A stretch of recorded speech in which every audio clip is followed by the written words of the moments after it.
Have you ever noticed that the moment the lights go out, the future suddenly feels bigger than the room? And have you ever wondered why the mind can stay awake for hours trying to solve a life that cannot be solved all at once? Welcome back to the channel. Tonight we are not chasing answers with a clenched fist. We are learning how to soften into the unknown without collapsing. The first idea is that fear of the unknown is not a personal weakness. It is a very human habit of the mind that wants certainty as proof of safety. The second idea is that peace does not require the unknown to disappear. Peace grows when we learn to relate to uncertainty with wisdom, compassion, and steady practice. Picture this. An older man named Daniel lives in a small apartment above a quiet street. During the day, he looks mostly fine. He smiles at the cashier. He chats with a neighbor about weather. He waters a plant by the window. But at night, something changes. As soon as the room becomes dark, his thoughts begin to glow. Not bright like hope, bright like headlights in fog. He worries about his health. He worries about money. He worries about whether his children will be okay. He worries about the world changing too fast.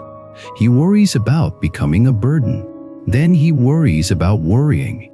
And the more he tries to force sleep, the more awake he becomes. One night, Daniel sits on the edge of his bed and says out loud to nobody, "I do not know what is coming and I hate that." He says it like a confession. And in that confession, there is already a doorway because he is finally naming the real problem. The real problem is not only insomnia. It is the mind demanding a guarantee. A few days later, Daniel visits an old community center where a small meditation group meets. He is not looking for religion. He is looking for relief. A teacher. There is a gentle woman named Annika. She does not speak in big dramatic promises. She speaks like someone who has walked through hard nights herself. Daniel tells her, "I cannot sleep because I keep thinking about the unknown." Annika Odson says something simple. The unknown is not your enemy. Your fight with the unknown is what hurts you. Daniel does not like that sentence at first. It sounds too neat. But Annika continues. She says, in Buddhist practice, we do not try to bulldoze uncertainty. We learn to meet it with mindful attention and compassionate understanding. We train the heart to be steady inside change. We practice equanimity. Then she asks Daniel a question that surprises him. She says, when you say unknown, what do you actually mean? Daniel opens his mouth and realizes he has never separated the word into real parts. Unknown is a fogged word. It hides many fears inside one blanket. So he speaks slowly. I mean, I do not know if I will get sick. I do not know if I will lose my independence. I do not know if my family will need me. I do not know if I will be alone at the end. I do not know if I have done enough with my life. Annika listens without interrupting. Then she says there are two kinds of unknown. There is the natural unknown, which is simply life unfolding. And there is the manufactured unknown, which is the mind building 10,000 stories and calling them reality. She tells Daniel a story. A monk was asked, what is the secret to peace? The monk held up a glass of water. He said, if I hold it for a minute, it is fine. If I hold it for an hour, it starts to hurt. If I hold it all day, it becomes unbearable. The weight of the glass does not change. The strain comes from refusing to put it down. Annika explains the mind does the same thing with tomorrow. It holds tomorrow like a glass. A little planning is fine, but holding tomorrow all night long becomes pain. Daniel says, but how do I put it down? Annika smiles. She says, not by throwing it, by returning it to the present again and again. That is practice, not a one-time trick, a training of attention. That night, Daniel goes home and decides to try something different. He does not force sleep. He creates a small ritual. He turns the lamp low. He sits on the bed. He places one hand on his chest and one hand on his belly. He listens to his breath like listening to a friend in the dark. At first the mind still talks. It says what if, but Daniel remembers Anika saying manufactured unknown. He tries a gentle label. He says in his mind planning, or imagining, or fearing. The moment he labels the thought, something loosens. Not because the thought disappears, but because the thought is no longer the boss. It is just a visitor. This is one of the oldest practical teachings in meditation. You do not need to wrestle thoughts. You need to recognize them. Recognition is already freedom. Then Daniel remembers another phrase Anika used, dependent arising. She explained it earlier that day with a simple example. A tree is not only a tree. It is soil, rain, sunlight, time, and countless conditions. In the same way, a moment of fear is not just you being weak. It is memory, biology, culture, and nervous system habits. Seeing this does not excuse harmful behavior, but it's often self-hate. It turns judgment into understanding. Daniel has carried a quiet self-hate for years. Not loud, not dramatic, just a constant undertone that says you should be stronger. You should be over this. Other people can handle life, why can you not? But tonight, he tries a different approach. He speaks to himself like he would speak to a frightened child. He says, of course you are afraid. You are human. You care. You want to protect what you love. That sentence makes his eyes water. He did not realize how badly he needed kindness from himself.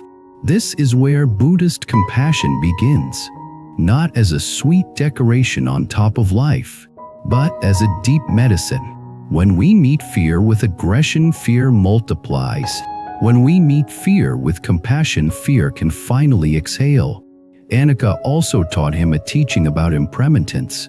She said people hear impermanence and think it is depressing, but impermanence is also the reason relief is possible, because feelings change, nights pass, storms move.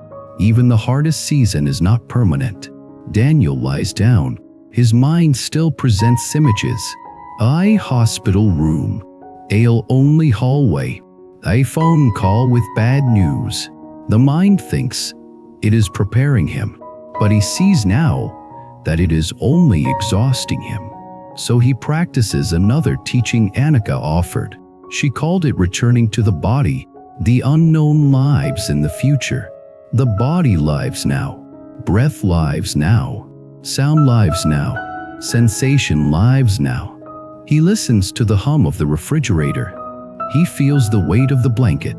He notices a small warmth in his hands. The mind tries to leave again, but he returns. Again and again. This is not passive. This is courage, because he is training the mind to stop demanding control. At the next meeting, Daniel tells Anika he slept a little better, but he still wakes up at 3 in the morning with a surge of dread. Anika nods as if this is completely normal. She says the mind often wakes at night because the day has been busy and the unresolved energy rises when things become quiet. She says when dread arrives, do not treat it like an intruder. Treat it like a messenger. Ask what it needs. Often it needs presence, not solutions. Then she shares another story. A traveler was crossing a forest at dusk. He saw a rope on the ground and mistook it for a snake. His body panicked. His heart raced. But the snake was not real. Only the perception was real. When he brought a lamp close, he saw the rope and his fear dissolved. Anika says at night, the mind sees ropes and calls them snakes. Uncertainty is the rope. The mind paints it into a snake with stories. The lamp is mindful awareness. When you bring awareness close, the fear does not always vanish instantly, but it becomes workable. Daniel starts to understand.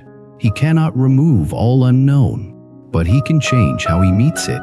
Now here is the deeper layer that makes this practice spiritual rather than just relaxation. Annika introduces karma in a grounded way. She says karma is not a cosmic punishment machine. Karma is the simple truth that intentions shape experience. When you meet fear with hatred, you plant seeds of more agitation. When you meet fear with patience, you plant seeds of steadiness. The fruit may not appear instantly, but it grows. Daniel begins to see his nights as a field. Every moment is a chance to plant a seed. He cannot control the weather of life, but he can cultivate the soil of the heart. One evening, he tries a practice of loving kindness. He silently repeats, "May I be safe. May I be peaceful. May I be free from fear." He feels awkward at first. He thinks this is cheesy, but then he notices something. These phrases are not magic spells. They are directions. They turn the mind toward goodwill instead of attack. Then he extends the phrases outward. May my children be safe. May my neighbors be peaceful. May those who are awake tonight with worry find ease. Something unexpected happens. His fear begins to share the room with compassion, and compassion changes the atmosphere. The unknown is still unknown, but it no longer feels like a monster. It feels like a wide sky. Weeks pass. Daniel still has hard nights, but the hard nights do not convince him that he is broken. He stops making insomnia a personal failure. He sees it as a condition arising and passing. One night there is a storm outside. Rain taps the window. Daniel wakes up. The old surge starts.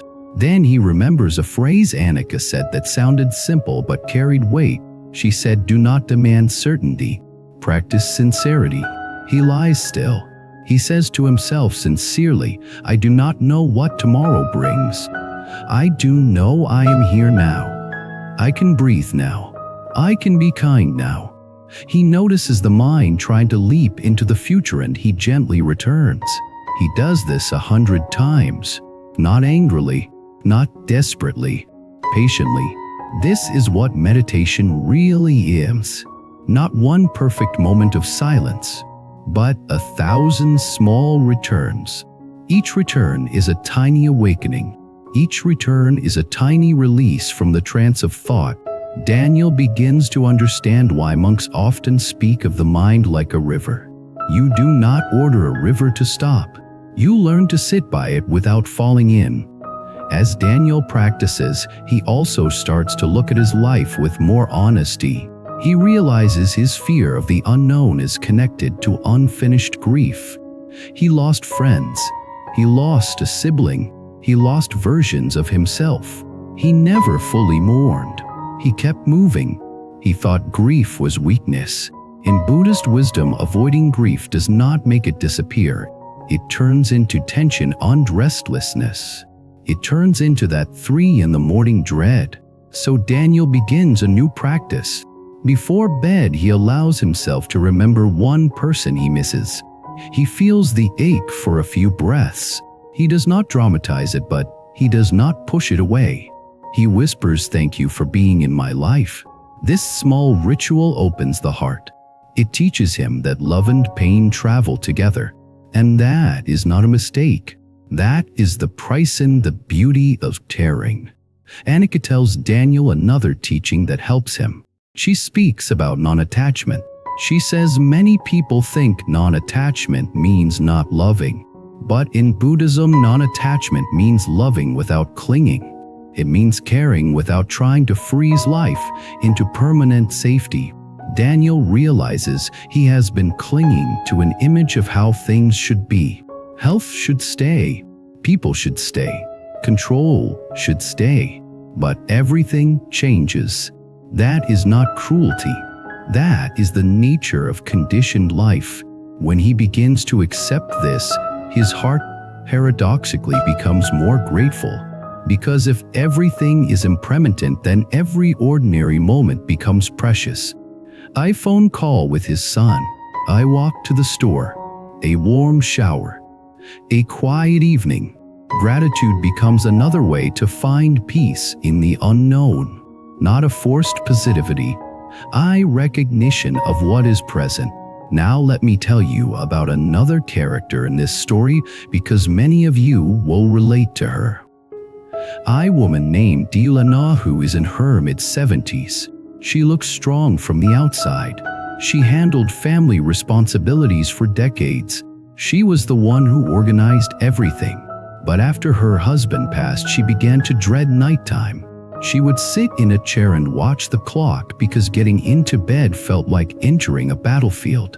Ilana tried everything. Counting sheep, watching television until she fell asleep, drinking tea, checking the door lock 3 times. None of it touched the real root. The real root was loneliness mixed with uncertainty. Ilana came to the same meditation group. She did not talk much at first. She sat in the back. But one evening after the session, she told Annika, "I keep thinking, what is the point now? I do not know what my life is for." Annika did not answer with philosophy. She asked Elena to describe one moment in her day that felt even slightly meaningful. Elena thought and said, "I feed birds outside my window." Annika said, "Tell me more." Elena described how she keeps a small container of seeds, how the birds arrive quickly in the morning, how she recognizes a few of them by their patterns, how one bird is bold and another is shy. Annika nodded.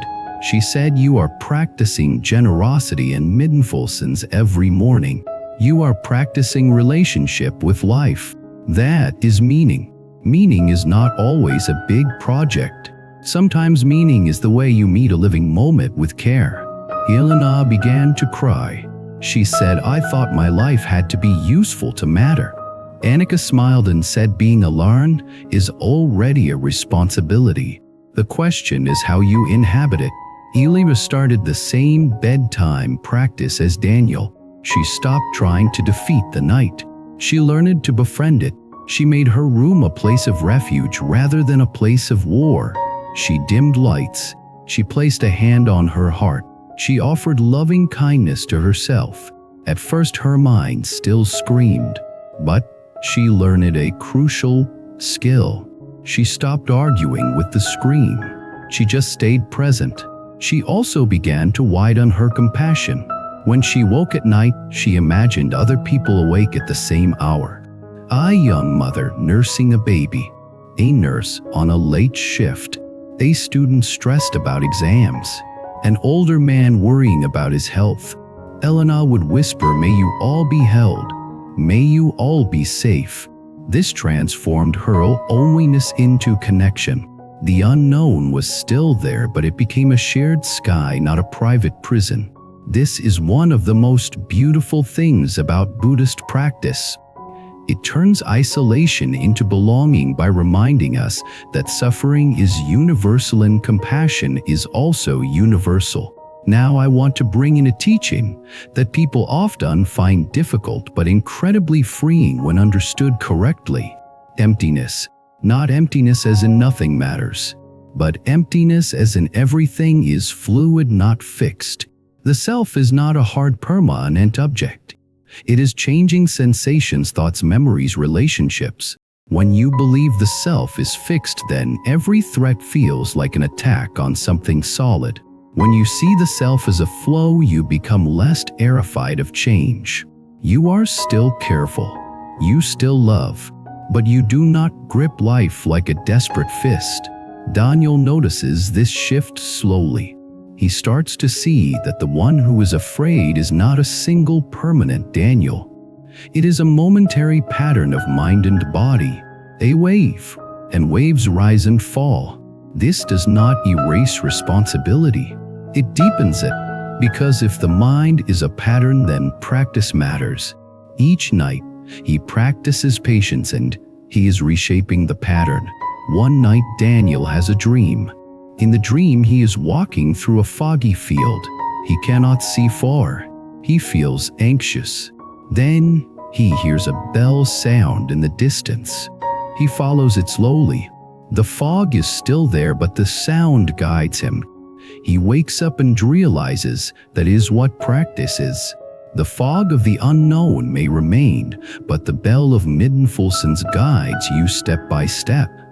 He begins to treat his evenings like a gentle retreat. He stops scrolling through alarming news late at night. He stops feeding the mind with fear. He reads a few pages of calm teaching instead. He listens to a soft talk. He breathes. He returns. Over months, his sleep improves. Not perfect, but better. More importantly, his relationship with life improves. The unknown no longer dominates his heart. He begins to have conversations with his family that he avoided before. He tells his son, "I do not want to burden you, but I want us to plan kindly." He tells his daughter, "I love you and I am proud of you." He apologizes for times he was emotionally absent. These conversations are not only practical, they are spiritual, because they reduce fear by increasing connection. They also reduce regret. Regret is another fuel for nighttime anxiety. Daniel starts to volunteer at the community center once a week. Nothing heavy. He just sets up chairs and greets people. This gives him a sense of belonging. Belonging is medicine for uncertainty. Here is an important point. Many people try to find peace in the unknown by controlling external conditions, but external conditions will always change. Buddhist wisdom suggests another route. Train the inner conditions. Train attention. Train compassion. Train ethical intention. Train patience. This is why monks and practitioners speak about the path. Because peace is a path, not a destination. Now I want to speak directly to you as you listen at night, maybe in bed, maybe on a couch, maybe in the quiet corner of your room. If you are scared about the unknown, you are not behind. You are not failing. You are awake enough to notice reality. Uncertainty is real. Aging is real. Change is real. Loss is real. The question is, what do we do with that reality? One option is resistance. Resistance looks like mental argument. Why me? It should not be this way. I must figure everything out. I cannot handle this. Resistance tightens the nervous system and keeps the mind vigilant. Another option is surrender, but not surrender as in giving up. Surrender as in allowing reality to be what it is while choosing a wise response. This is the quiet strength of Buddhist practice. It teaches you to stop fighting the fact of impermanence and start living with compassion and clarity inside it. You might ask, but what about destiny? What about fate? What about karma? Think of karma as the direction your heart takes with each choice. When you choose to meet fear with awareness, you change the direction. When you choose to meet fear with kindness, you change the direction. When you choose to meet fear with harmful habits, you also change the direction. So tonight, if you are awake and the unknown feels heavy, do not demand a perfect mind. Just practice a small return. Feel one breath, then another. Label one thought gently. Offer one phrase of kindness to yourself. That is enough. I want to share a personal style example from someone in my circle. A man named Victor who used to be extremely anxious at night. He would replay conversations. He would predict disasters. He would check his phone repeatedly. He thought he was being responsible, but he was really feeding a loop. When Victor started practicing mindfulness, he expected immediate calm. He did not get it. He got frustration, but he stayed. He learned to sit with discomfort without panic. He learned to say, "This is fear in the body. This is a story in the mind. This is a breath." He also started a compassion practice. When he woke at night, he would imagine his younger self who grew up with instability. He would whisper to that younger self, "You are safe right now. You do not have to solve the whole future tonight. Over time, Victor told me something that stayed with me. He said the unknown did not shrink. My trust grew. That is the heart of it. The unknown is part of life, but trust can be cultivated. Trust in your ability to respond. Trust in the present moment. Trust in the goodness you can still offer. Trust in the fact that even when life changes, you can meet it with dignity. Now let us return to Daniel at the Temple River. One evening he visits the river again. The water moves steadily. He watches leaves float by. He realizes each leaf is like a thought. It arrives. It floats. It passes. The river does not chase it. Daniel smiles softly. For the first time in a long time, he feels a sense of friendship with life. He does not know what next year holds, but he knows something else. He knows he can breathe. He knows he can be kind. He knows he can practice. He returns home. He turns off the light. The room is dark. The mind presents a worry, but he meets it with a gentle nod. He returns to the breath. He falls asleep not because he solved everything, but because he stopped demanding certainty as the price of rest. And that is the teaching I want to leave with you tonight. Peace in the unknown is not a special talent. It is a trainable relationship. It grows when we practice Muslim's compassion in wisdom. It grows when we remember impermanence and stop clinging. It grows when we see that our fear is shared and our kindness can be shared too. Thank you for being here with me. If you have your own nighttime story about uncertainty and how you found a little more peace, I would love to hear it in the comments. Your words might become a lantern for someone else awake in the dark. If this video helped you, please subscribe, like, and leave a comment so this community keeps growing. And if you want to support the channel even more, consider becoming a member so we can continue creating long calming teachings that you can return to whenever the night feels too loud.